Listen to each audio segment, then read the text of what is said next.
প্রসিদ্ধ মুহাদ্দিস আব্দুল্লাহ ইবনে মুবারক রাহমাতুল্লাহি আলাইহি, এত বড় মুহাদ্দিস, 6 মাস হাদিস পড়ান, 6 মাস তিনি জিহাদে কাটান। আব্দুল্লাহ ইবনে মুবারক রাহমাতুল্লাহি আলাইহি বাবার নাম ছিল মুবারক করিম। ওই মুবারক করিম তিনি অনেক বড় আল্লাহওয়ালা, অনেক বড় বুজুর্গ, কিন্তু তিনি ছিলেন একটা বাগানের মালিক। বাগানের মালিক না, কিন্তু মালিকের পক্ষ থেকে একটা বাগানের মালিক ছিলেন, একটা বাগানের ম্যানেজার ছিলেন, ম্যানেজার। এই বাগানটা তিনি পাহারাদারি করতেন, তার কাছে জিম্মাদারি দিয়ে রাখছেন মালিকে। আর মালিকে মাঝে মাঝে বিভিন্ন বাগান পরিদর্শন করতে যায়। কথাগুলি বুঝেননি? মনোযোগ আছে সবার আছে ইনশাল্লাহ? এ বাবা বসো। মুবারক করিম একটা বাগানের ম্যানেজার, মালিক বিভিন্ন বাগান বিভিন্ন সময় পরিদর্শন করতে যায়। দীর্ঘদিন পর মালিক মুবারক করিমের বাগানে গেল, যে মুবারক করিমকে ডাক দিয়া বলতেছে, মুবারক, তোমার বাগান থেকে একটা আনার আমাকে খাওয়াও। মুবারক করিম আব্দুল্লাহ ইবনে মুবারক রাহমাতুল্লাহি আলাইহির বাবা, তিনি যে বাগান থেকে একটা গাছ, আনার গাছ থেকে তিনি 2টা আনার পেরে আনলেন, আইনা মালিকের হাতে বুঝাই দিলেন। মালিক আনার কাটা মুখে নিয়ে আর খেতে পারলো না। এত তিতা, এত তিতা, এত তিতা, মুখ থেকে ফালা দেয়। এইবার মালিক জিজ্ঞেস করি, মুবারক, এতদিন পরে তোমার বাগানে আসলাম, চাইলাম আমি 2টা আনার, কিন্তু তুমি আমাকে দিলা তিতা তিতা তিতা। তুমি কি আমাকে মিষ্টি আনার দিতে পারলা না? মুবারক করিম বলতেছে, মালিক, খোদার কসম আমি জানি না এই গাছের আনার যে তিতা, এটা আমি জানি না। আল্লাহু আকবার। মালিক কই, মুবারক তুমি কও কি? আজকে 20 বৎসর আমার বাগানের মালিক, আমার বাগানের ম্যানেজার, 20 বছরের ভিতরে কোন গাছের ফল মিষ্টি, কোন গাছের ফল তিতা, কোন গাছের ফল টক, এটাও তুমি বুঝলা না। কি কও তুমি? আমারে কে বুঝাইতে চাও?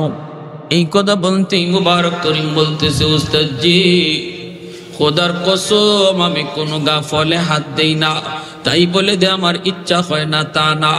বড় লোকের মানুষেরা যখন আইসা তারা টাকা দিয়া ফলমূল কিনে খায়, তাদের খাওয়ার দৃশ্য দেখে আমারও খাইতে মন চায়, কিন্তু যখনই আমি কোনো ফল গাছে হাত লাগাই, তখনই দেখি আমার আসমানের মালিক আমার হাতের দিকে তাকায় রইছে।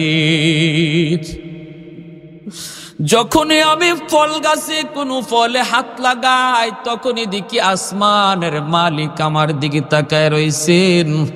সাথে সাথে আমি হাতটা ফিরে নেই, আর ফল খেতে পারি না, কারণ ফলগুলি আপনার, আমার কাছে এই বাগানটা রাখা আমানত। আমানতে খেয়ানত করা যায় না।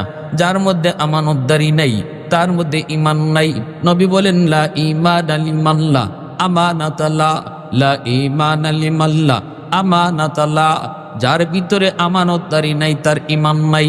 জনগণের অনেক সম্পদ, দায়িত্বশীল মেম্বার, চেয়ারম্যান, এমপির কাছে আমানত আসেনি না নাই?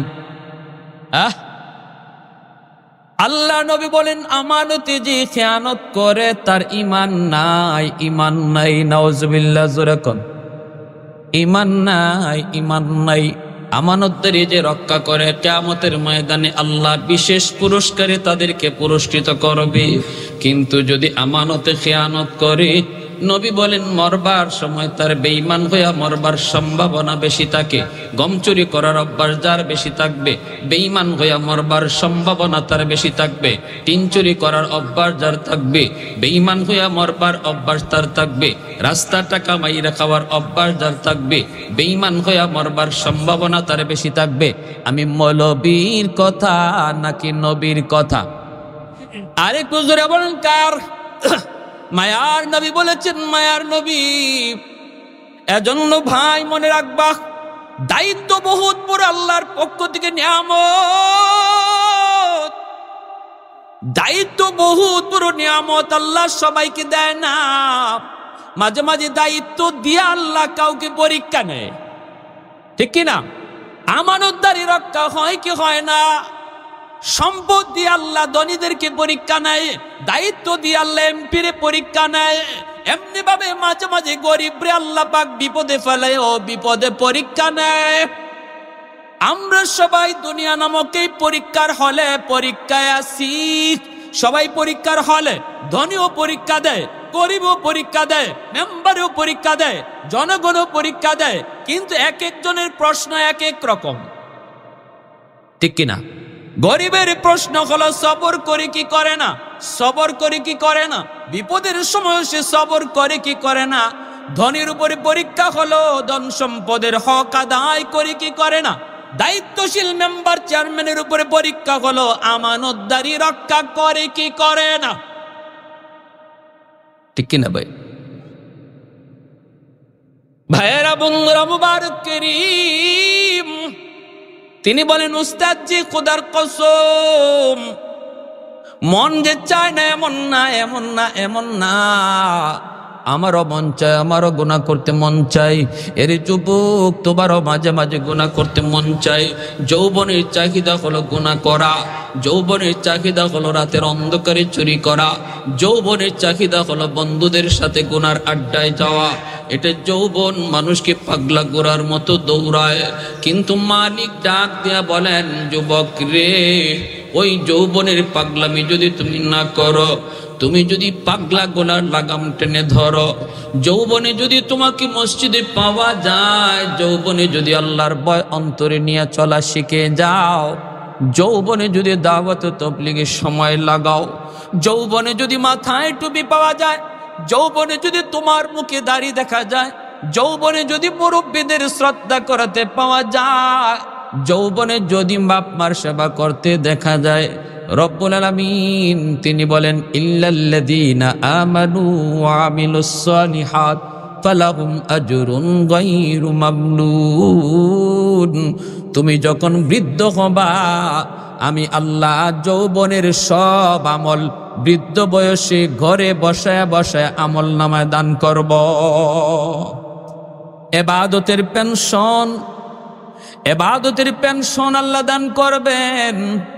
যেই যুবককে যৌবনে মসজিদে পাওয়া যাবে, যেই যুবককে যৌবনে ভালো কাজে দেখা যাবে, কোরআন তেলাওয়াতে পাওয়া যাবে, যেই যুবককে মুরব্বীদের সেবা করতে দেখা যাবে, শ্রদ্ধা করতে দেখা যাবে, ওই যুবক বৃদ্ধ বয়সে যখন মসজিদে যেতে পারবে না, তার কোমরে ব্যথা, হাঁটুতে ব্যথা, টক টক টক টক করে করে বান্দা মসজিদে আওয়ার চেষ্টা করে কিন্তু পারে না, মাথা ঘোরায়, ঘরের মধ্যেই নামাজ আদায় করে নেয়, মসজিদের দিকে তাকায় তাকায় চোখের পানি জড়ায়।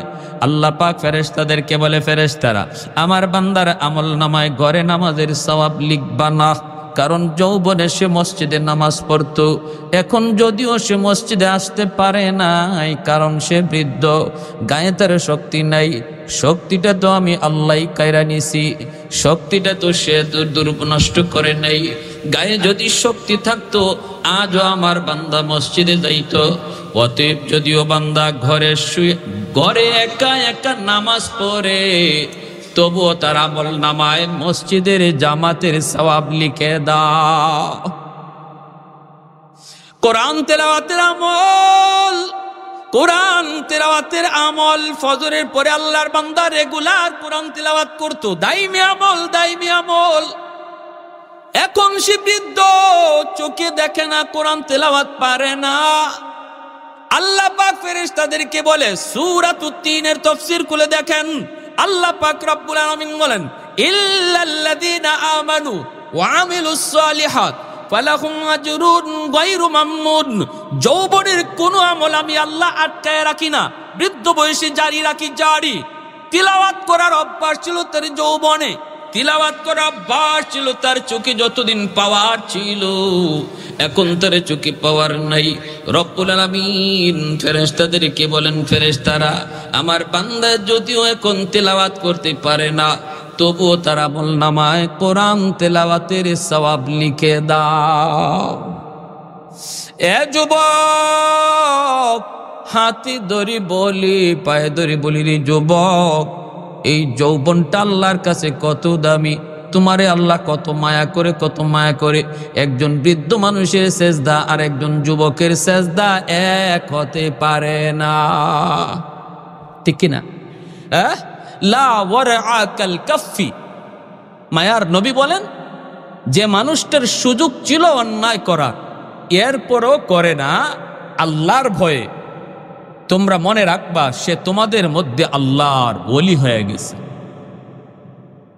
যে যুবকের শক্তি ছিল মসজিদে না আইয়া বন্ধুদের সাথে গুনার আয়োজনে যাওয়ার, যাত্রার প্যান্ডেলে যাওয়ার, ওয়াজের মাহফিলে না আইসা গানের আসর তৈরি করার ক্ষমতা ছিল, পাওয়ার ছিল, শক্তিও ছিল, এরপরও করে না, এরপরও করে না। কয় না, আমার আল্লাহকে আমি ভয় পাই, আমার জীবনের প্রতিটা কাজের হিসাব আমার আল্লাহর সামনে আমাকে দিতে হবে, এই ভয়ে যুবক অন্যায় করে না। ওই যুবকের সেজদা আর যে বৃদ্ধ মানুষটা চাইলেও যাত্রার প্যান্ডেলে যাইতে পারবে না, চাইলেও সে গুনার আয়োজন করতে পারবে না, কারণ তার গায়ে শক্তি নাই, তার এরকম এনার্জি নাই, তার এরকম জনবলই নাই। এই দুইজনের সেজদা সমান না। নবী বলেন, ওই যুবক যৌবনে আল্লাহর ভয় রাইখা সে মসজিদমুখী হওয়ার কারণে যৌবনেই সে আল্লাহর ওলির তালিকায় নাম লিখায় নেয়। যেরকম সুবহানাল্লাহ। এজন্যই গায়ের শক্তিটা আল্লাহর কাছে এত বড় নিয়ামত, গায়ের শক্তিটার এত দাম। আমার ভাইয়েরা, বন্ধুরা, যুবক মুবারক করিম তিনি বলেন, ওস্তাদজি, ও মালিক, বিশ্বাস করো, বিশ্বাস করো, আমি কিন্তু এখনো পর্যন্ত কোন আনার মিঠা, কোনটা তিতা, কোনটা টক এখনো জানি না, কারণ আমি আজও পর্যন্ত মুখে নেই নাই। কারণ এই সব বলি হলো তোমার পক্ষ থেকে আমার কাছে আমানত। আমাদের সমাজের চেয়ারম্যান মেম্বার যদি মুবারক করিম হয়ে যাইতো, তাহলে তো দেশ কত ভালো হয়ে যাইতো। হ্যাঁ, কি কন? সব যদি মুবারক করিম হয়ে যাইতো, কিন্তু আমাদের দেশের মুবারক করিমরা আনার একটা দুইটা খায় না, খাইলে গাছও খাইলে। 10:30 উনি আসবে। আচ্ছা আচ্ছা, করা যায় আর কি। ঠিক আছে। মুবারক করিম আনারে হাত দেয় না। আমাদের দেশের দায়িত্বশীলরাও আনার খায় না, কি কন? আনার খায় না।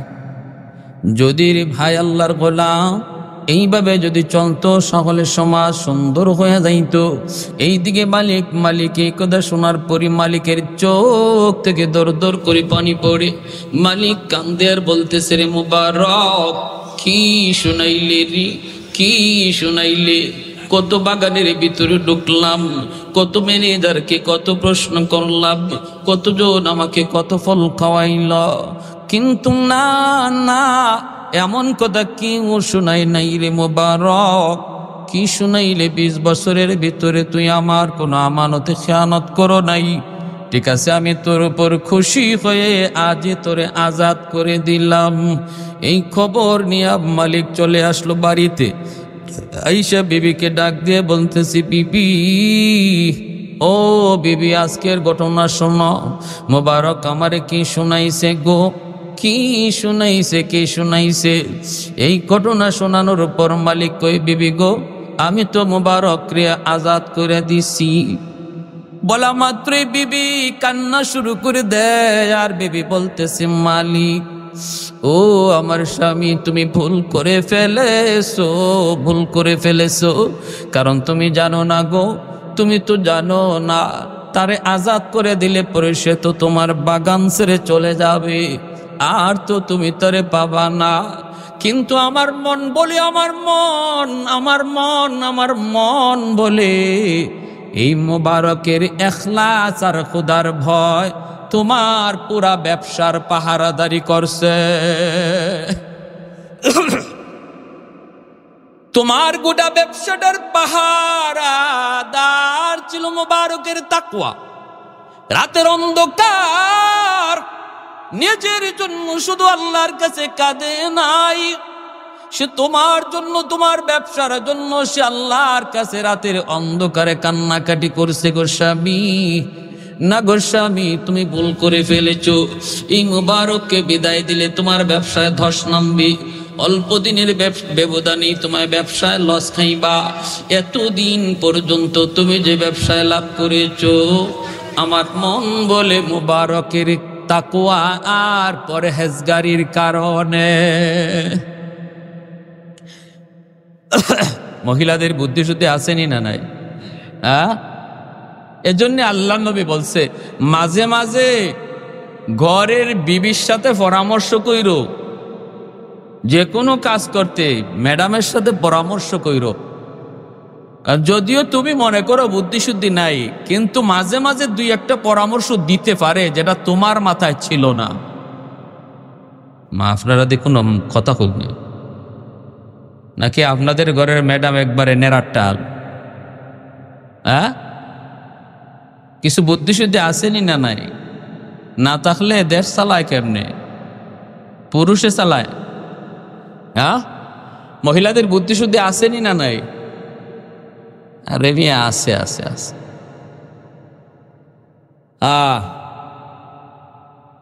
সৌদি আরব গেলাম তো আমারে কি অসুবিধা হইতেছে আপনাদের? সৌদি একজন আমারে জিজ্ঞেস করে, বাড়ি কোথায়? আমি বললাম বাংলাদেশ। বাংলাদেশ এই কথা বলার পরে সে আরবিতে আমারে যা বলছে বাংলা আপনাদেরকে বলি, বলছে তোগো বাংলাদেশে বেটা মানুষ আসেনি। আমি মনে মনে কই মা এগুদি ভাই মাথে দিয়ে চিন্তার মাঝে পড়ে গেলাম, গঠনটা কি? আমি বললাম কেন বেটা মানুষ তোমার চোখে লাগে না? আমি কি বেটি না বেটা? আমি বেটি না বেটা? হয় না, এজন্য বলি নাই। বলছি যে প্রধানমন্ত্রী একবার উঠে মহিলা, নামে মহিলা, আবার উঠেও মহিলা, তোমরা পুরুষ মানুষ কই? উঠা নামা যা সব দুইজনের মধ্যে। আমি তাদের সমালোচনা করতেছি না, মানে তার কথাটা বলতেছি। তো আমি বললাম যে ভাই এখন বুঝো আমাগো দেশের মহিলা কেমন। তুমি দেখো বেটা মানুষ নাই, মহিলাই যদি এমন হয় বাংলাদেশের বেটা মানুষ কেমন তুমি একটু হিসাব করে বুঝো। যাই কোনো রকম হের কাছ থেকে পাশ কাটলাম। তো কি বুঝলাম? মহিলাদের সাথে পরামর্শ করার নির্দেশ নবী দিচ্ছেন, আল্লাহ নবীও পরামর্শ করছেন। সব সময় শুধু খালি ঘরের মধ্যে রাগ আর চেঁচামেচি করবেন। আবার কোনো কোনো ফ্যামিলিতে দেখা যাবে স্বামী শুধু স্ত্রীর কথায় উঠে আর বসে। চিত্র দুইটাই খারাপ। গ্রামের চিত্র হলো ম্যাডাম স্বামীরে মনে হয় যেন আজরাইলের মতো ভয় পায়। আর শহরে বন্দরের চিত্র আমরা দেখি ম্যাডাম বাজারে আগে আগে ঘুরে আর বেটা মানুষ পিছনে ব্যাগ লইয়া টানে। অনেকে বুঝেই নেয় স্বামী না আর কিছু, মানে কোনো কথা স্ত্রীর অনুমতি ছাড়া সংসারে চলেই না। দুটাই খারাপ। আল্লাহ রসুল বলছেন মধ্যম পন্থা। নবীজি বলেন তোমার স্ত্রীর সাথে তোমার সম্পর্ক হবে দুইটা। কয়টা? জোরে বলেন, ভালো করে শুনলেন। স্বামী স্ত্রীর মধ্যে সম্পর্ক কয়টা? এক হলো নবী বলেন তুমি মনে রাখবা সে তোমার মাহবুবা, সে তোমার প্রেমিকা। স্ত্রীরে নবী প্রেমিকা বলছেন। তাহলে বোঝা গেল প্রেম বিয়ার আগে না পরে? ওগলে মাতে না, বুঝি সমস্যা আছে। প্রেম বিয়ার আগে না পরে? সবাই একমত তো? এটা আল্লাহ নবীর কথা, সাবধান একটু বুঝে কইেন। নবীজি বলছেন এক নাম্বার স্ত্রীর সাথে তোমার সম্পর্ক হলো সে তোমার মাহবুবা, বাংলায় হলো প্রেমিকা। কেন বলছেন নবী? এই জন্য বলছেন মাঝে মাঝে তোমার স্ত্রী তোমার সাথে অভিমান করবে, মাঝে মাঝে তোমার স্ত্রী তোমার সাথে একটু রাগ গুসা করবে। প্রেমিকা যেমন প্রেমিকের সাথে অভিমান করলে, রাগ গুসা করলে সে মারে না, হাত তুলে না, বরং আদর করেই গুসা ভাঙায়। ঠিক কিনা জোরে কর? তারে আরেকটু মহব্বত কইরা নরম ভাষায় মিষ্টি মিষ্টি কথা, কিছু পাম পট্টি দিয়া, কিছু আসেনি না নাই, কিছু পাম পট্টি দিয়া সবই তো বামপট্টি, সবই তো বামপট্টি। যতগুলা গান প্রেমের গান বানাইছে দেখবেন একটারও কোনো বাস্তবতা নাই। 1 মিনিট না দেখলে বলে হে মইরা যায়। গানের মধ্যে আছে না এমন কলি, কয়টা মরছে না দেখিয়া, 1 মিনিট না দেখিয়া। হ্যাঁ, সব খালি ফাম আর পাম, বাতাস আর বাতাস। তো এইভাবে আল্লাহ নবী বলেন এটা বিয়ার আগে না, বিয়ার পরে। স্ত্রী যদি মাঝে মাঝে রাগ করে গোসা করে, তো তুমিও এরকম কিছু বাতাস দিও, কিছু পাম্পুম দিও, দিয়া তার খুশি, তার রাগটা ভাঙ্গাও। কারণ তোমার সাথে তার সম্পর্ক হলো, তুমি তার প্রেমিক আর সে তোমার প্রেমিকা। ঠিক আছে, আরেকটা সম্পর্ক রয়ে গেছে। এখন যদি এটা কই নবী বাদ দিয়া দিতেন, তাহলে প্রেমিকা যেমন মাথা তুটটা লাফায়, এভাবে লাফাইতো। নবী আবার নামাইছেন। দ্বিতীয় সম্পর্কটা নবী বলেন তোমার সাথে তার সম্পর্ক হলো, তুমি হলে হাকিম আর সে হলো মাহকুমা। এক, তুমি হলে হাবিব, সে তোমার মাহবুবা। আরেকটা সম্পর্ক হলো তুমি হাকিম আর সে তোমার মাহকুমা, মানে সে অধীনস্থ, তুমি তার অধীনস্থ না, বরং সে তোমার অধীনস্থ। অতএব সবসময় মনে রাখবা, তার কথায় তুমি চলবা না, বরং তোমার কথা তারে চালানোর চেষ্টা করবা। বুঝে আসছে ভাই? হ্যাঁ। আর আমরা প্রত্যেকে ঢাকা শহরের এরা শুধু একটা লইয়া আছে, হাবিব আর মাহবুবা, প্রেমিকা আর স্ত্রী আমার প্রেমিকা। অতএব যা কইব আমি তা খালি শুনবো, উনি আগে আগে হাঁটবো, আমি পিছে পিছে দৌড়াইমু। দ্বিতীয় সম্পর্কের খবর নাই। আর গ্রামে আছে দ্বিতীয় সম্পর্ক, হাকিম আর মাহকুমা। যখন কি থেকে হাওয়ার থেকে আসে স্বামী, হাতে যেমন লাঠি থাকে, এই লাঠি নিয়ে ঘরে ঢুকে যদি একটু পানি দিতে দেরি হয় অথবা রান্না একটু দেরি হইতেছে, তখন গরু ফিটাইছে যেটা দিয়া ইডে দিয়ে ওই বিসমিল্লাহ সারা শুরু করে দেয়। আসেনি না নাই? একটা ছোট্ট একটা মজাক কর্ম ঘটনা বলবো, একটা কিচ্ছার মতো আর কি বলবো। এই দুইটা কত বিপজ্জনক দেখেন। যদিও ঘটনাটা আমি বলতেছি এটা আমাদের জন্য শিক্ষণীয়, যে আসলে আমরা কিভাবে এতেদাল করব, ফ্যামিলিগত বিষয়টাকে আমরা কিভাবে মেনটেন করব, স্বামী স্ত্রীর মধ্যে কি সম্পর্ক নিয়ে আমরা চলবো, দুটোটাই দরকার। এক, স্বামী স্ত্রীর কথায় খালি চলে, স্ত্রীর এত ভয় পায়, স্ত্রী যা কয় তা। এখন সে বাজার থেকে মাছ নিয়ে আইছে 800 টাকার। 800 টাকার মাছ আনার পর বাড়িতে আর ভাবে, বাড়িতে যাওয়ার পরে যদি মাছ দাম জিজ্ঞেস করে, তাহলে যদি বলি 800, তাহলেই তো ঘরে তুফান শুরু হয়ে যাবে, ঝড় তুফান, টর্নেডো। কইব হাই হাই, এত টাকা পাইলা কই? হ্যাঁ, তুমি এত দাম দিয়া মাছ আনতে তোমারে কে কইছে? কত কথা কয়, যা আছে কপালে। জিগানো মাত্রই কয় মাছের দাম 500। মাছের দাম, এটারও একটা অনুমতি আছে শরীয়তে। যদি আপনি কোনো জিনিসের দাম বেশি বললে মনে করেন যে ঘরে আগুন লাগবার সম্ভাবনা আছে বা ঝগড়া হওয়ার সম্ভাবনা আছে, তখন শরীয়ত বলে স্ত্রীরে বুঝ দেওয়ার জন্য দামের ক্ষেত্রে একটু মিশা কথা হওয়া জায়েজ। এটা মনে মাইক বন্ধ করে কইলে ভালো আসল নাকি? দিলাম তো ফেস লাগাই। এখন তো আপনারা গরগে কইলেও বিশ্বাস করতো না, তবে হুজুর হিকাই দিছে। আপনি যদি বুঝেন শাড়ির দাম 1000 টাকা কইলে ঘরে তুফান শুরু হইব, সে বলবে যে তোমার প্যান্ট শার্ট কিনো তুমি 2000 টাকা দিয়া, 3000 টাকা দিয়া, আর আমার শাড়ি লই এসে 800 আর 1000 দিয়ে, তোমার শাড়ি তুমিই পরো। যদি এমন কয়, তাহলে ঘরে যাইয়েই বলবা শাড়ির নাম 2000। এসে নিকাম 3 জায়গায় মিথ্যা কথা বলা যায়, এর মধ্যে এটা একটা, বাকিটা কইলাম না। আর এই জন্য বেচারা মাছের দাম 800 কয় 500, ঘর ঠান্ডা রাখার জন্য, পরিবেশ ঠান্ডা রাখার জন্য। এই বইলে গেছি গে জুম্মায়, নামাজ পড়ে আইসা দেখা অর্ধেক মাছ নাই। জিজ্ঞেস করে মাছ কোথায়? কয় পাশের বাড়ির ভাবি আসছিল। ভাবি আইসা কয় তোমাদের ভাই আজকে এত মাছ নিয়ে আইলো, এত সুন্দর মাছ, হাই হাই দাম কত? কয় দাম তো ভালো দিয়ে আনছে 500 টাকা। কয় ভাবি আজকে আমাদের ঘরে মাছই নেই, তোমার ভাইয়ে বুঝলেই গেছে, ভাবি একটু অর্ধেক মাছ দিয়া দাও না, অত মাছ একদিনে খায়া কি করবা, অর্ধেকটা দিয়া দাও, তোমার আমি 250 দিয়া দিই। কয় ঠিক আছে, আমারও এত মাছ লাগে না, তুমি 250 দিয়া বাকি অর্ধেকটা লইয়া যাও। 250 টাকা দিয়ে অর্ধেক মাছ দিয়া দিছে। এই কথা যখন স্বামীরে শোনায়, স্বামী কয় হায় রে আমার কপাল, হায় রে আমার কপাল। কয় কি হয়েছে? কয় কি হয়েছে আর কইও না, তুমি তো দিলা আমারে 250 লস করিয়া। কয় কি? কয় মাছের দাম তো 800। ওই যে তুমি আমারে 500 কইছো, তোমার ডরে, তোমার ডরে, তোমার ডরে। উস্তাদে হাসা কথা, কোনো হাসা কথা কওয়া যায় না, কোনো সত্য কথা কওয়া যায় না। উঠতে একটা লাফ মেরে বউ, এই ডরে কইছিলাম 500 ওইসে নিলস। তো এইরকম ভাবে যে সমস্ত স্বামীরা স্ত্রীরে এরকম সবসময় লাঠির আগায় রাখবেন, ঘরে গিয়া দেখবেন মাঝে মাঝে 250 করে 300 করে নাই। আরেক গ্রামের এলাকায় স্ত্রী স্বামীরে ফের মানে আজরাইলের মতো ভয় পায়, কিছু থেকে কিছু হইলেই লাঠি। ডাক্তারে পরীক্ষা দিছে স্বামীরে, যাও প্রস্রাব পরীক্ষা। সে প্রস্রাব কইরা বোতলের মধ্যে বাথরুমে রাখছে স্বামী, সকালবেলা ডাক্তারের কাছে নিয়ে যাবে, টেস্ট করবে।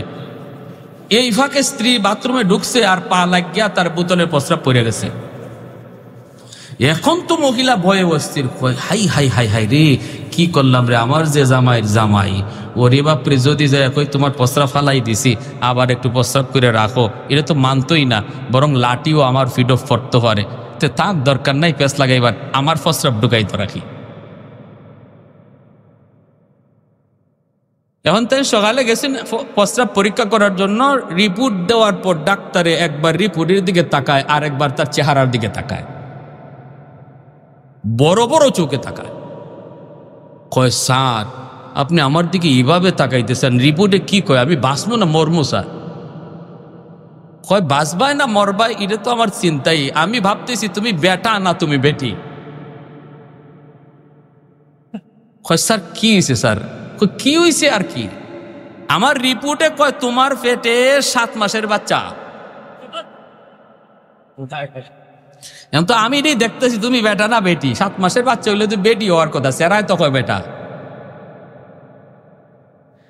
ইন্না লিল্লাহ। তাহলে এতদিন গেল এক ভাই, এখন আইসে আরেক ভাই। এই যে এখানে একটা ফেস লাগলো, এটাও কেন? ওই যারা স্ত্রীরে সব সময় এরকম ভাবে লাঠির আগায় রাখছেন, মাঝে মাঝে পেটে বাচ্চাও নেওয়া লাগতে পারে, সাবধান করে দিলাম। তাহলে এটাও চলবে না। ও শহরের পিছে পিছে স্ত্রীর পিছে পিছে হাঁটা আর স্ত্রীর কথা সংসার চলা, এটাও চলবে না। নবী বলেন সম্পর্ক দুইটা, এক হলো হাবিব আর মাহবুবার, আরেক হলো হাকিম আর মাহকুমার। এই 2 সম্পর্ক চলবে, ঠিক আছে না ভাই? আমার ভাইরা বন্ধুরা, তাহলে আসুন শুরু হয়ে দিন। তো একথা বলতেই মোবারক করিমের এই হালতটা যখন মালিক তার স্ত্রীরে শোনাইছে, স্ত্রী বলতেছে, স্বামী আমার মন বলে তুমি দ্রুত যায় মোবারক করিমরে থামাও, যদি সে চলে যায় তাহলে তোমার ব্যবসা লাটে উঠবে। ওগো স্বামী, যদি বাঁচতে চাও তাহলে যায় মোবারক করিমরে আটকাও এবং সমস্ত বাগানের চিফ ম্যানেজার তারে বানায় দাও। মালিক দৌড়ে এসে কই, মোবারক স্বাধীন করে দিয়েছি, যে যাওয়ার জন্য নয় বাবা, আজ থেকে তুমি শুধু এক বাগানের ম্যানেজার নও, আজকে থেকে তুমি হলে চিফ ম্যানেজার, সমস্ত বাগানের ম্যানেজার হলে তুমি। মোটা অঙ্কের বেতন ধার্য করলো। বেশ কিছুদিন পর তার উপযুক্ত মেয়েটাকে বিয়ে দেওয়ার জন্য উপযুক্ত একটা পাত্র তালাশ শুরু করে দিল মালিক। মোবারক করিমে জিজ্ঞেস করে, মোবারক আমার মেয়েটা উপযুক্ত হয়েছে, বলো তো কেমন পাত্র লাগবে? মোবারক করিম তিনি তো নবীর খাঁটি ওয়ারিস, তিনি তো আল্লাহওয়ালা, তিনি কয় নবী তো বলেছেন তুনকাহুল মারআতু লিআরবাইন লিহাসাবিহা ওয়া লিজামালিহা ওয়া লিমালিহা ওয়া লিদীনিহা ফাজফার বিযাতিদ্দীন। মায়ার নবী বলেন মানুষ 4টা জিনিস দেখে বিয়ে করে। এক হলো বংশ দেখে বিয়ে করে, আরেকটা হলো সৌন্দর্য দেখে বিয়ে করে, আরেকটা হলো মাল দেখে বিয়ে করে, আবার কেউ কেউ দিনদারি দেখে বিয়ে করে। ফাজফার বিযাতিদ্দীন, নবী বলেন তোমরা দিনদারিকে প্রাধান্য দাও, দিনদারিটাকে তোমরা বেশি প্রাধান্য দাও। খালি মাল দৌলত দেখে বিয়ে করতো খ্রিস্টানেরা, ইহুদিরা মাল দৌলত দেখে বিয়ে করে, সুন্দর খালি সুন্দর দেখে বিয়ে করে খ্রিস্টানরা, খালি বংশ গৌরব দেখে বিয়ে করে আরবের মক্কার কাফির কুফাররা, আর দিনদারি দেখে বিয়ে করে মুসলমান ইমানদাররা। ভাইয়েরা বন্ধুরা, মোবারক করিম কয় দিনদারি দেখে একটা ছেলে বের করেন, যেই ছেলে হবে নামাজি, যেই ছেলে হবে মা ভক্ত বাবা ভক্ত, এমন একজন দিনদার ছেলে দেখে মেয়েকে বিয়ে দেন। 1 বছর পার হয়ে যায়, মালিক জিজ্ঞেস করে, মোবারক তুমি কোন ছেলে পাইছো নি রে? নবীর হাদিস মোতাবেক ছেলে পাইছো নি? মোবারক করিম কয়, আমি পাই নাই। এইবার মালিক স্ত্রীর সাথে পরামর্শ করে, স্ত্রী গো, নবীর হাদিস মোতাবেক যদি ছেলে পছন্দ করতে হয় তাহলে আমাদের কাছে একমাত্র ছেলে মোবারক। মোবারকের কাছেই দিনদারি রয়েছে। 20 বছরের ভিতরে যেই যুবক একবারের জন্য বাগানের কোনো ফল মুখে দেয় নাই, হাত দিতেই দেখে আল্লাহ তাকায় রইছে, সুবহানাল্লাহ। হাত দিতেই দেখে মালিক তাকায় রইছেন। এই যুবকের চেয়ে বড় পরহেজগার, এর চেয়ে বড় আল্লাহওয়ালা কে হতে পারে? তার সাথে বিয়ে দাও। মালিক আইসে, গো মোবারক, আমার মেয়ের জন্য আর কোন মেয়ে ছেলে তোমার খোঁজা লাগবে না, আমরা ছেলে পেয়ে গেছি রে বাবা। ছেলে হলে তুমি, তোমার কাছে আমার মেয়েকে আমরা বিবাহ দেওয়ার সিদ্ধান্ত নিয়েছি। মোবারক করিম ডাক দিয়া বলে, মালিক আমি তো বিয়ে করতে রাজি, কিন্তু দেনমোহর দেবার ক্ষমতা আমার নাই। দেনমোহর দেওয়ার ক্ষমতা নাই। দেনমোহর লাগেনি না লাগে না? বিয়ের মধ্যে দেনমোহর পুরুষের জন্য, স্বামীর জন্য দেওয়া ফরজ, ঠিক না? অবশ্যই দেনমোহর দিতে হবে। দেনমোহর সমাজে, আমাদের সমাজে শুধু লেখার বিষয় হয়ে দাঁড়ায়, কিন্তু শরীয়তের নির্দেশ হলো দেনমোহর পরিশোধ করে দিতে হয়। যদি কোনো স্বামী স্ত্রীর দেনমোহর পরিশোধ না করার পর সে মারা যায়, কিয়ামতের ময়দানে তার পরম করম মায়ার এই স্ত্রী হাসরের ময়দানে আল্লাহর আদালতে মামলা দিবে, তার হক নষ্ট করার মামলা দিবে। আর সেদিন তার জীবনের সব নেকি স্ত্রীর দিয়াও জান্নাতে যাওয়া সম্ভব হবে না, ঠিক কিনা ভাই? তাহলে ইনি বলতেছে আমার দেনমোহর দেওয়া সম্ভব না। মালিক কয়, কে দেনমোহরের চিন্তা করো তুমি? আমার সব সম্পদ তোমার নামে লিখে দিয়া দিলাম। তাহলে শরীয়তে ছেলে যদি, পাত্র যদি দেনমোহর দেওয়ার ক্ষমতা না থাকে, তাহলে এর বিধান আল্লাহ, আকাশের অবস্থা বেশি ভালো, এর বিধান আল্লাহ জানাইছেন। শুরু করে এর বিধান আল্লাহ জানাইছেন, হ্যাঁ, যে তুমি একটা ব্যবস্থা করো। ছেলের জন্য যদি দেনমোহর দেওয়ার ব্যবস্থা না থাকে, আল্লাহ এর বিধান জানাইছেন, তুমি সাহায্য চাও। কিন্তু আমাদের সমাজে দেখি উল্টা। আমাদের সমাজে যত মানুষ মসজিদে দাঁড়ায় সাহায্য চায়, সব হলো মেয়ের বাপ, ঠিক না? আল্লাহ কেছে ছেলের বাপে যদি ছেলেরে বিয়া করানোর সময় মোহর দেওয়ার ক্ষমতা না থাকে, তাহলে সে মানুষের কাছে সাহায্য চাইতো, অথবা তার বিকল্প ব্যবস্থা করত, অথবা বাদী বিয়ে করত। কিন্তু আমরা দেখি আজকে মেয়ের বাপে সাহায্য চায়, যেখানে মেয়ের বিয়া দেওয়ার ব্যাপারে কোরআনে কোনো খরচের কথাই উল্লেখ করা হয় নাই, এমনকি বরযাত্রীরা পর্যন্ত শরীয়তে জায়েজ নাই, ঠিক কিনা? এটা আওয়াজ আসতে হইব, এটা আমি জানি না, যতই কোন এটা আওয়াজ আসতে হইব। 500-600 লোক লিয়ে বরযাত্রী যাইবেন, কত ইচ্ছা মনের। হুজুর এটা আবার কি ওয়াজ শুরু করলো, বরযাত্রী যেমন যাইব না? শরীয়তে কয় শুধু ছেলে খাওয়াইব, তার বাড়িতে যার নাম, যেটার নাম হলো ওলিমা, বিয়ার পরের দিন। মোবারক করিমের বাপ কয়, বাবা কে দেন মোহরের চিন্তা করো, আমার সমস্ত বাগান তোমারে দিয়ে দিলাম। আল্লাহু আকবার, জোরে বলেন। আল্লাহ পাক বলেন, তুমি যদি আল্লাহকে ভয় করো, ভয় যদি তুমি করো, তাহলে দেখো তোমার বিপদ থেকে উদ্ধার করার মালিকও হবেন আল্লাহ, আর তোমার জন্য অজানা জায়গা থেকে রিজিকের ব্যবস্থা করবেন কে? আর একটু জোরে বলেন কে? মোবারক করিম কি জানতো তার যে সে গরিব থেকে, মানে জিরো থেকে হিরো হবে, এটা কি তার কোনো জানা ছিল? কিন্তু তার অন্তরে দৌলত ছিল তাকওয়া, খুদাবিতি, ঠিক কিনা? এই খুদাবিতির কারণে আল্লাহ মুহূর্তের ভিতরে জিরো থেকে তার হিরো বানায়া দিলেন, জিরো থেকে হিরো বানায়া দিলেন। আল্লাহ সম্পদশালী করে দিলেন, সুন্দরী স্ত্রী তারে দিয়া দিলেন। আল্লাহ পাক রব্বুল আলামিন বলে, বান্দা এ কথার উপরে ইয়াকিন করো, ইয়াকিন করো।